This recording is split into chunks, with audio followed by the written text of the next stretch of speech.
Hello, আমার ভাই এবং বোনেরা কেমন আছেন আপনারা? আশা করি ভালো আছেন। আমি আপনাদের জন্য কিছু কথা বলতে চাচ্ছি। আমাদের জন্য সেনজিনের যে মার্কেট আছে সেটা complicated, day by day complicated হয়ে যাচ্ছে। আপনাদেরকে আমি সাজেশন করতে পারি যে আপনারা সেনজিনের বাইরে যে নন সেনজিন দেশগুলো আছে সেখানে যেতে পারেন। এখন ভালো ভালো অপশন আছে মেসিডোনিয়া, মলডোভা, বসনিয়া, তারপরে আলবেনিয়া, তারপরে সার্বিয়া। কিন্তু আপনাদেরকে স্টে করতে হবে সেখানে।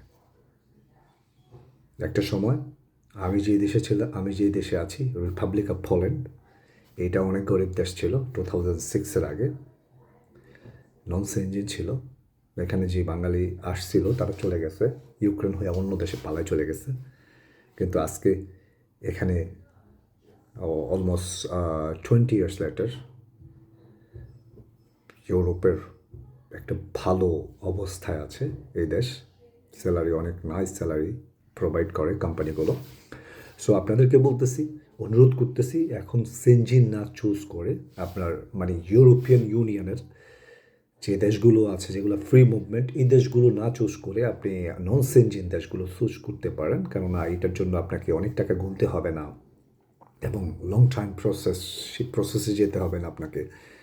So I give suggestion for you, আপনারা এরকম দেশগুলো পছন্দ করেন যেখানে আপনাদের জন্য অতি তাড়াতাড়ি আপনাদের কর্মসংস্থান ব্যবস্থা হইতে পারে, আপনারা কাজ করতে পারেন। আর সবার প্রতি অনুরোধ, আপনারা যে দেশে আসবেন সেই দেশে স্টে করবেন। কেননা আজকে আপনার জন্য কঠিন, কালকে আরও কঠিন হবে। আফটার আফটার টুমোরো মানে পরশু দিন আপনার জন্য ইজি হয়ে যাবে। লাইফ হলো এটা, যেখানে যে আসবেন দয়া করে সেখানে সে স্টে করবেন। এখন ইউরোপের আইন কানুন খুব কঠিন হয়ে যাচ্ছে, আর লিগ্যাল পদ্ধতিতে যাওয়ার ট্রাই করবেন। সব কিছু লিগেলি যে থাকে সেটার জন্য আপনি